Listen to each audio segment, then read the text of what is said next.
broadcast network, Afterbuzz TV. Over 20 million weekly downloads in over 150 countries, and your number one source for after-show entertainment.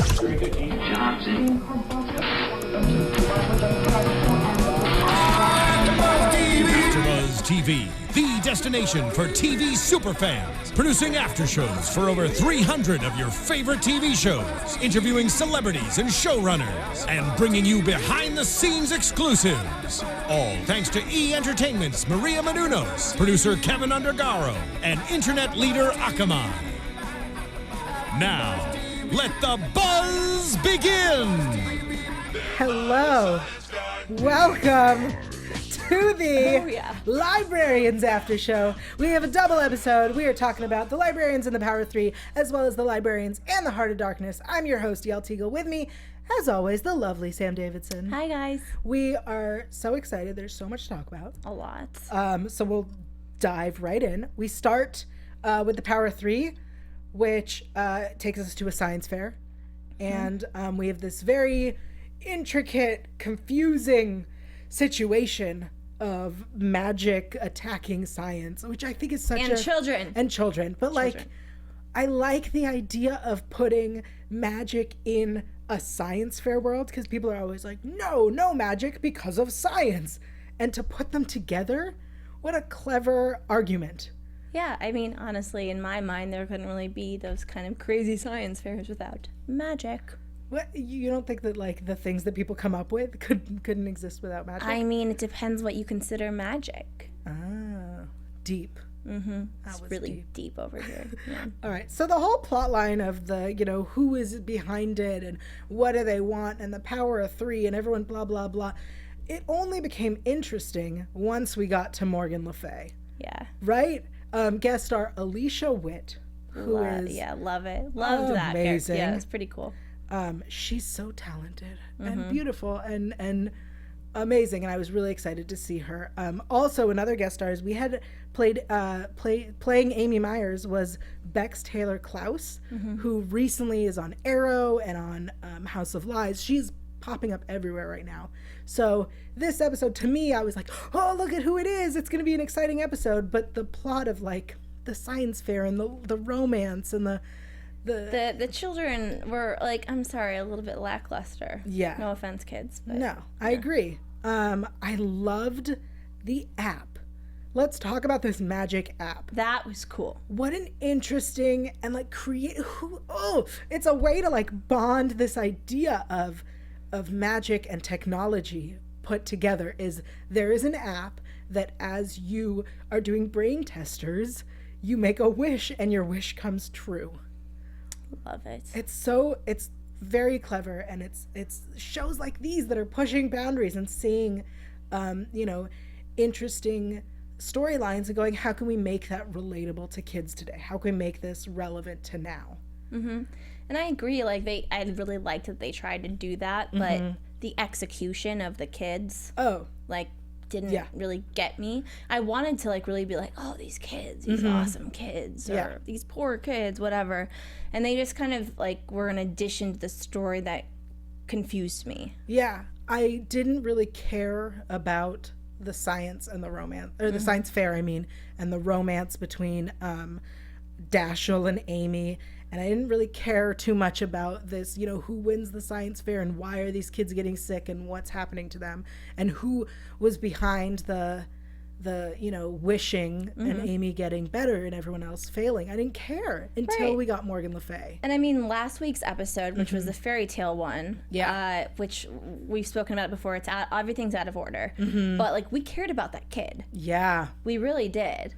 Yes. And this week, we did not care about the kids. I mean, I don't mean to speak for everybody, but I didn't at least. And I really cared about that girl last week. Yeah, you're right. No, we definitely last week were invested in this dying child. And this week, we were not so much. Yeah. But I want to talk about Morgan Le Fay. So the fans, you guys are so smart. Our fans are geniuses. They've been talking about Merlin, and we know that there was that very clear Morgan Le Fay name drop early on.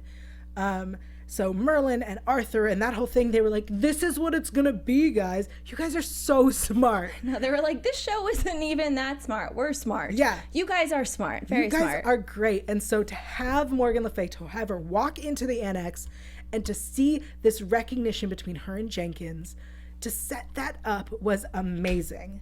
And I know we're not at predictions because we have so much to talk about, but I'm predicting that she will be back for the finale. That is a prediction I'm making. Okay. So Morgan Le Fay is there, and she is trying to attract this power. So she's given these kids this app so that they can make their wishes, and as they're repaid by 3, which anyone who's seen The Craft would know. Obviously. Right? Anyone who's seen any witch show, you and I are both like, yeah, we're like, duh, of course it gets in guys. Yeah. threefold back to you. Gosh, come on, where you been? Yeah, whatever. So she's collecting, we've got all these kids, 27 kids, that's 3 by 3 by 3. There's going to be a feedback loop, and she's just there to absorb power. And when asked why, it is so that she can hide. She can leave this world and go into a parallel plane, like the Mirror Lands, as this world crumbles. Mm-hmm. She basically was like, hey, here is the plot for the season. Amazing. She's like, take it, leave it, whatever. Yeah. This is what it is. Adios. I don't care. Yeah. I'm really excited. This character got me so excited. She was really good. She was really good. And that aspect of this episode was the only thing that interested me. Me too. So she also dropped a name for Jenkins. She called him Gallius. Mm-hmm. I'm sorry if I'm mispronouncing that. Fans are going to kill me. I looked it up. It is a story from the time of Arthur. I didn't have time to read all of it, but the fans, they're like, duh. But I'm so excited to see what the situation is. I don't think he's Arthur.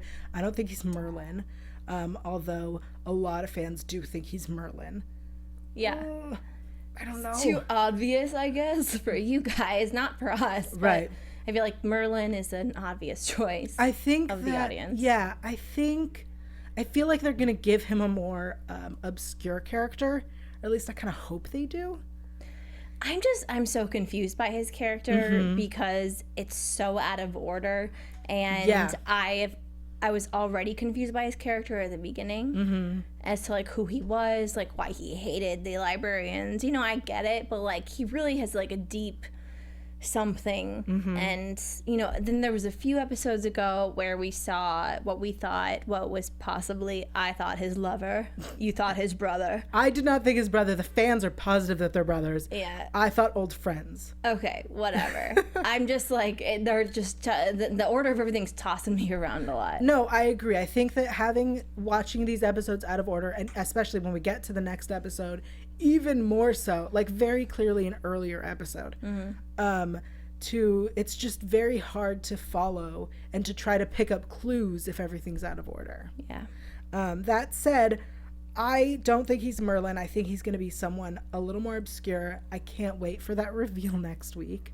If it is revealed, I think it will be. But so when Baird and Morgan Le Fay are in their parallel universe, between the seconds, between the tick and the talk, speaking, Baird finds out that this is Morgan's plan. She wanted to get the power and hide. And she gives a message to Baird to pass along to Jenkins. And I didn't write the Latin because I don't speak Latin, but I wrote the English, and it's fight the war. No, sorry. It's do not fear the villain, it's fear the hero. Do not fear the villain, fear the hero. What? What? Crazy last words. Yeah. Like, whoa. Thoughts? I mean, who are they talking about? Are they talking about Flynn? Are they talking about Jenkins? Oh, yeah, like one of those two, because, like, they're not talking about the librarians or, Baird. Like, I don't think that. They don't have enough, like, built up. Unless they're talking about Cassandra. I don't think that's it either. I don't either. But it's one of those two. I mean, because they both, especially Flynn, he's been not there. We were hoping he would be there. Like, oh, no, he's going to be there the rest of the season. No, he's barely in it. Yeah. I have a feeling it's going to be Baird. I think it's going to be an internal thing. Because the last thing that Jenkins says to Baird is you need to stop fighting, you need to start fighting the war instead of winning the battles.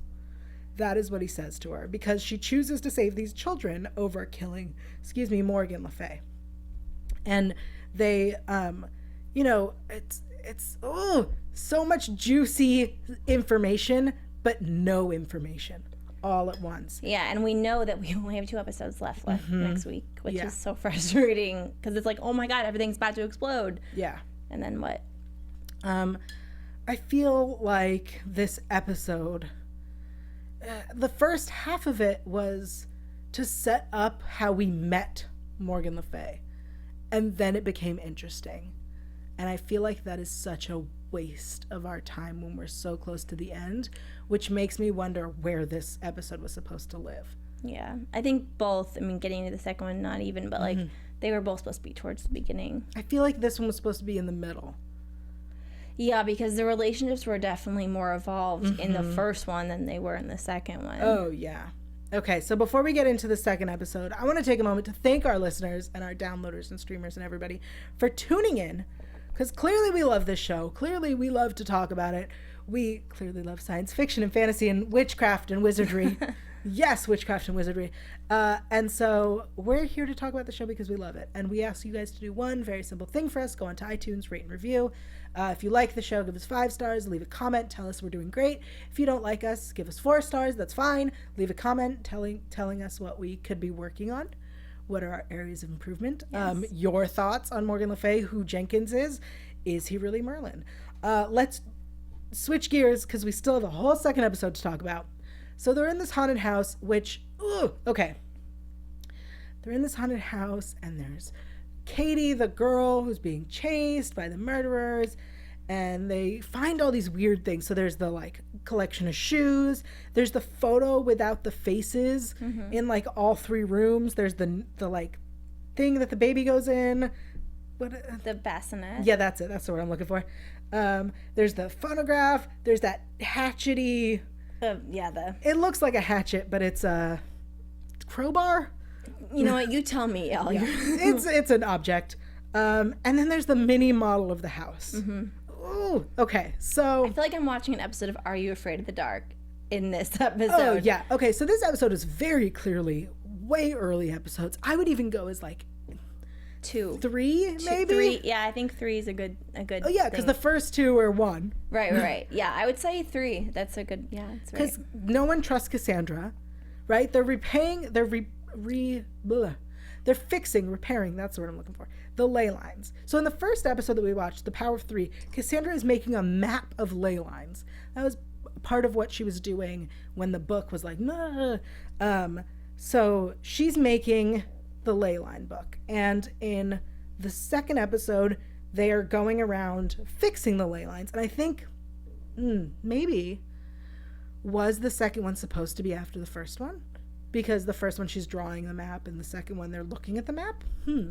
TNT, why do you do this to us? I mean, it doesn't make sense because the second one their relationships were so disjointed. It's a bit unfortunate because the show is really good. It's very well written and extremely well cast, but it's a big part of it is the relationships that they make with each other, and seeing it, like, you feel, like a Cassandra and Stone, my 2 faves. Yeah. It's like they come so far, and now it's this week. Like, what? Yeah. I don't even know. This isn't the relationship that I left off on. No, I agree. I mean, okay, so they're fixing the broken ley lines. They go to this house and try to put down their scrolls to fix it. She's referred to as Math Girl, which is weird because in like the Minotaur episode, she was Brain Grape, and now she's Math Girl, and like, what? Guys, first off, pick a nickname. Yeah. Right? And second, stop harassing her. Yeah, like harass each other. There are other people. Anyway. So she betrayed them one time. Like, I don't know if it's a girl thing, but I feel like if it was a guy that betrayed them and be like, oh, expected, whatever. Guys do what guys do. I know that's like a very big blanket to throw on top of like everything, but you know, she's like a very nice seeming girl, so I think she throws people off. And then they're like so disappointed that she would like be more interested in her self-interest than theirs. It also is like the most understandable reason to betray people. Yeah, it's like, I'm dying. Which is what saved her in this episode, which we will get to it. So Jenkins explains to them that this is the house on Haunted Hill. It's all different stories of haunted houses, but it's all the same house, and it could be one of 6 mystery houses. He decides it's the Shadow Box. Okay, here's my question, and I was going to ask it later, but I want to ask it now. We later find out this is not the Shadow Box, it's the House of Refuge, right? Yes, House of Refuge. And in the last episode, it started out that he thought, oh, it's a coven of witches, but no, it's this app. And in the last episode with the Fables of Doom, at first we thought that it was the Treaty of Mother Goose, but no, it was I forget what it's called. So every episode, it's been like, here's what it could be, and then halfway through, it's like, nope, it's this thing altogether, right? Yeah. Are we ever going to get to see the episodes where it is the thing that we first thought it was? Are we going to get to see the Treaty of Mother Goose? Are we going to get to see the House of the Shadow Box? Are we going to get to see a coven? I feel like if not, we've wasted possible plot lines. I mean, it depends if it gets picked up for a second season, of course. And if it does, and I think that it will go into that. But, you know, they want to throw the audience off. They want you to think it's one thing and then turn it into something else. But if every episode, sorry to interrupt you, but if every episode starts with one, like, oh, here's what it is. Nope, we're going this other direction. Then you know that the first thing they see, it's like Law and Order. You know that it's not going to be the first person they talk to, and it's not going to be the most obvious suspect. Yeah, I agree with you. I mean, like, it has to kind of decide what it's going to be. And it's frustrating. This isn't like a children's show. Yeah. And that happens a lot in children's show. And children don't really second guess it because they're kids. Yeah. But as adults, you know, we're like, you can't keep on doing that to us. Well, it's a family show. It's supposed to be acceptable for all ages, which is funny because the haunted house episode was kind of creepy. Again, are you afraid of the dark? Yeah, terrifying. So anyway, I want to know that if we have future episodes, the things that have been suggested, that have been brought up, are not going to fall by the wayside. That the Shadow Box is someplace we may eventually end up. That they will end up in a haunted house and be like, wait a second, this is very clearly the Shadow Box, because we've heard about it. We need to find the Heart of Darkness. You know what I mean? I feel like otherwise we've presented a topic and been like, now we've presented it and we can never use it again.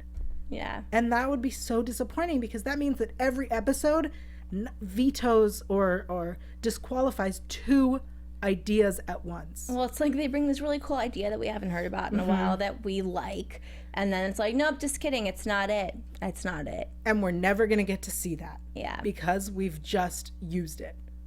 You know what I mean? Well, if the show does continue, which we both hope that it does, obviously, I do think that, like, hopefully they will get the continuity back and, you know, they'll get the network to be like, okay, put all of our episodes in a row. And I do think they will bring those things back, and it's not just like a see you later, just kidding kind of thing. I do think that the writers will bring those stories back into the equation. So you think that we will have another fairy tale-esque story, which ends up being about the Mother Goose Treaty, is what you're saying? I think that they use these fairy tale or whatever you want to call them stories every week, and they will weirdly somehow all tie, you know, 2 stories will probably tie into each other one week that you would never think would tie into each other, and then I do think we will be satisfied in some way for a lot of the stories. Right, but I'm asking if you think that they are each week disqualifying or using up 2 ideas that we now cannot use again. I sure hope not. Yeah. But maybe. I mean, that's what it feels like. Because the House of Refuge is not a storyline we're going to see again where they end up in the house being like, oh, where are we? Oh, it's the House of Refuge. Yeah, it's like not a haunted house show. Right. So I don't think we'll ever get to the Shadow Box either, is what I'm saying. I think perhaps they could throw things into the equation, introduce different, like, you know, ideas to people, and then somehow have them used, maybe not as a main plot line. Yeah.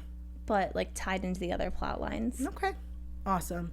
All right. So Cassandra is our math girl. She's saving Katie. Everybody gets sucked into the mini model and their wishes are being granted. I want to talk about this, how she kind of saves the day, because Cassandra's fighting Katie. We realize that Katie is a serial killer, and that the house listens to her. She makes a wish to kill everybody and the house does it. But Cassandra goes into this crazy monologue about how, because of her issue, she sees death every time she looks in the mirror. Mm-hmm. And the way she defeats Katie is because it isn't about wishes, it's about need. What? That is so mind-blowing and confusing as a plot line, that the way she defeats this serial killer is by needing to defeat her and save her friends because she's dying.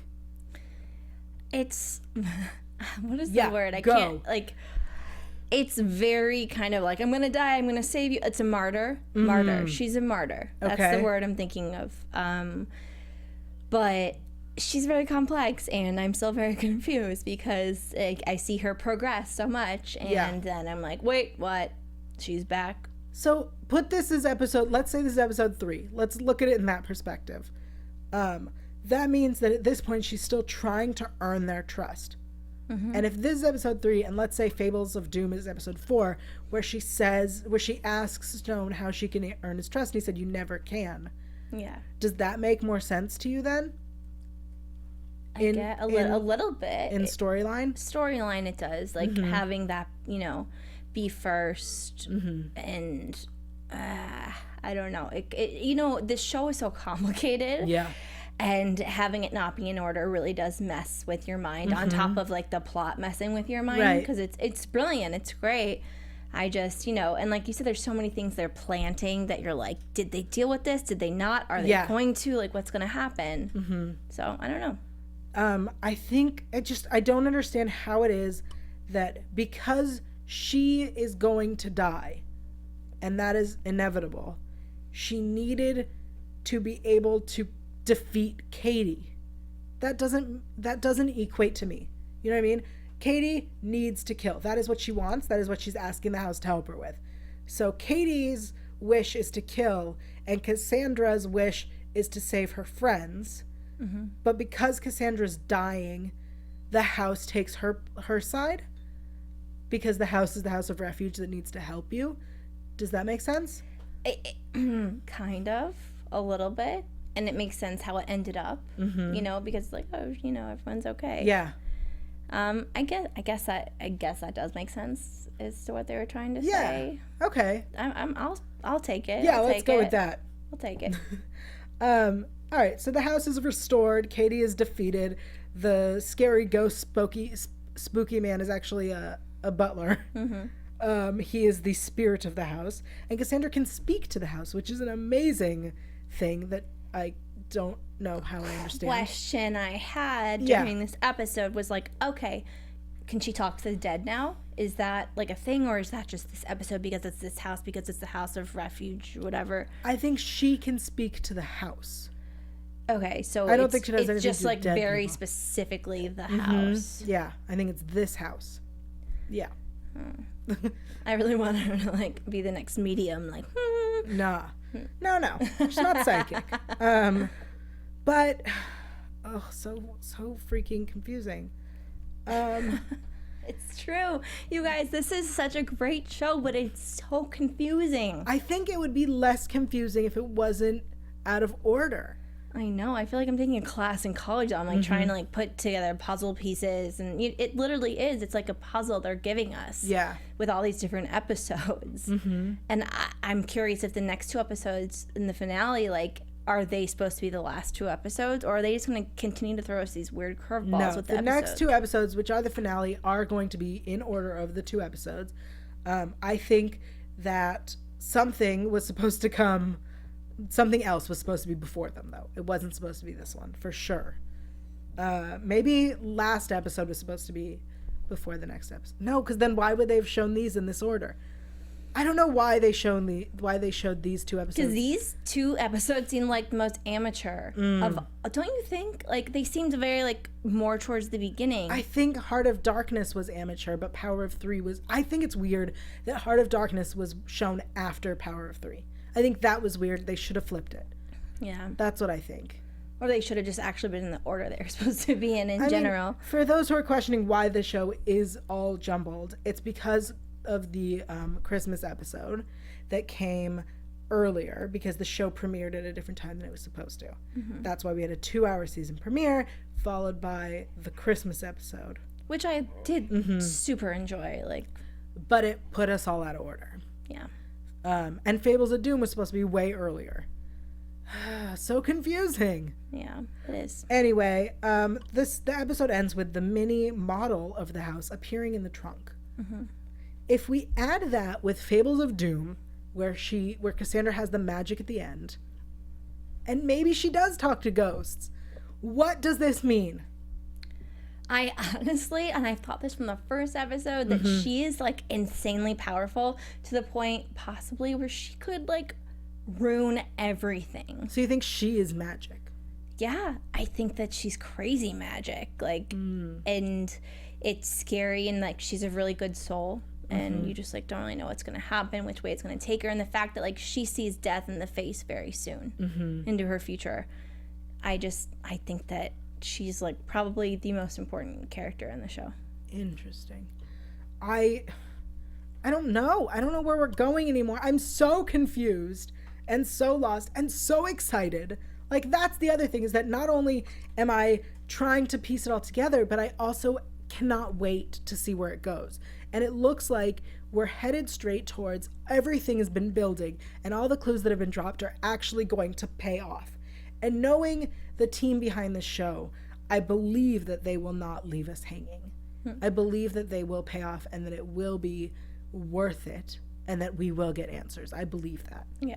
Because they're not the type of people who are going to be like, we're just going to leave you lots of cliffhangers for 2 seasons.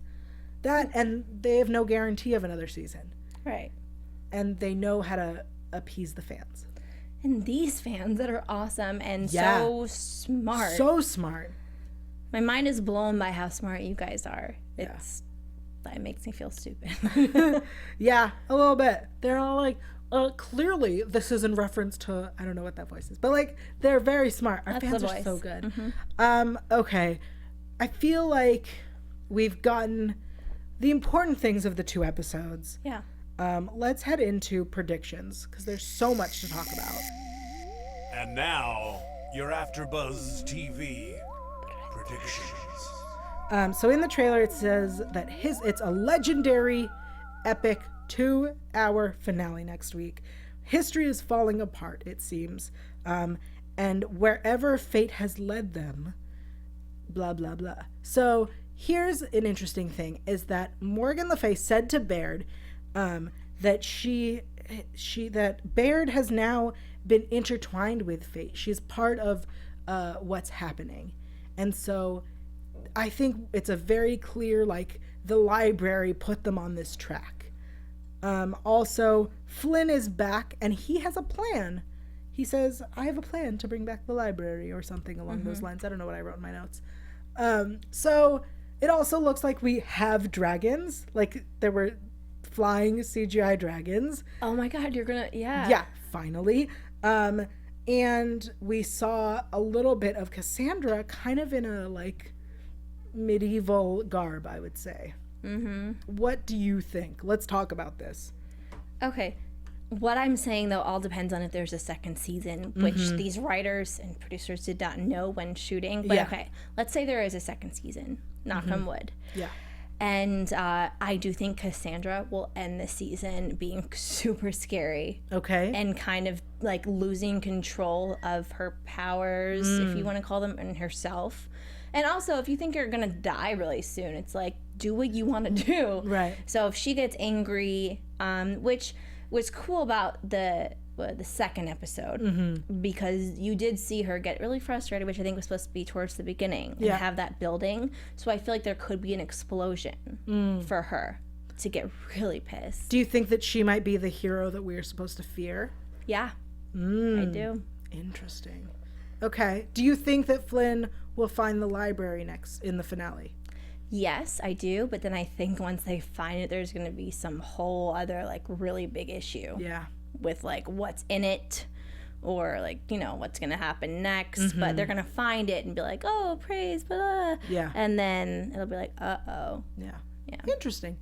I'm going to say this. I think that everything we've gotten so far, the dragons, which was an episode that kind of touched on what dragons are, I think that like every little piece from every episode, almost every episode, is going to play a part. So the dragons, I think, I said it, I think Morgan Le Fay is going to be back.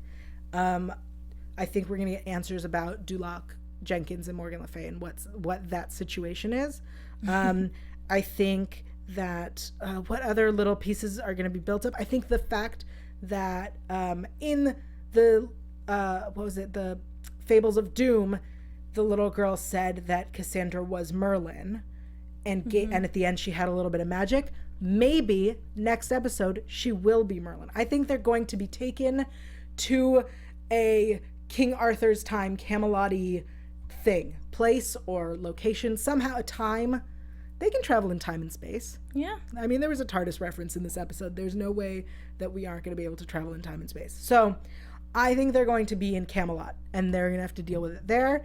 I believe that Flynn's message of that he has a plan to bring back the library will be the final moments. I don't think it'll be any part of the 2-hour episode. I think it'll be just at the end to set up next season. Yes. Because they got to set up for something. Mm-hmm. And lastly, I think that... Ooh, I had a good one and I lost it. It was so good. The library, Cassandra... Kisses. I want to see another big kiss. Who? Well, I mean, personally, Cassandra and Stone. Sure. I know. But I mean, you know, I'll take some Flynn and Baird. Yeah. All right. That sounds fine. Mm-hmm. I guess I'm okay with it. Yeah. I think it's going to be a very exciting and action-packed finale. Yes. I do think that we will feel more satisfied than we did this week. Oh, for sure. I think it's weird that we had 2 episodes this week and that they were back-to-back and kind of irrelevant. And out of order, yeah. Yeah. Ugh, frustration. I really hope the fans aren't mad at us that we didn't go in depth, because there was just so much that was more interesting than the actual like weekly plot that we wanted to talk about. And I think you guys probably agree with us. Hopefully. Yeah. All right, Sam, tell the people where they can find you online. All right, lovely people. You can find me on Twitter and Instagram at SamD43 and online at SamDavidsonEntertainment.com. Awesome. And if you want to find me on Twitter, Instagram, YouTube, Google+, I'm at Yael Tygiel. That's YAELTYGIEL. I'm also online at Yael.tv. That's YAEL.tv. And I just launched a new web show on YouTube, again, at Yael Tygiel, YAELTYGIEL. Here at AfterBuzz on a whole bunch of shows, including SVU, Constantine, Grimm, Switched at Birth, and this one. Yeah. All right, we'll see you next week for the season finale of The Librarians. Thanks, From guys. executive producers Maria Menounos, Kevin Undergaro, Phil Svitek, and the entire AfterBuzz TV staff, we would like to thank you for listening to the AfterBuzz TV network. To watch or listen to other after shows and post comments or questions, be sure to visit AfterBuzzTV.com. I'm Sir Richard Wentworth, and this has been a presentation of AfterBuzz TV. Buzz you later. The views expressed herein are those of the hosts only and do not necessarily reflect the views of AfterBuzz TV or its owners or principals.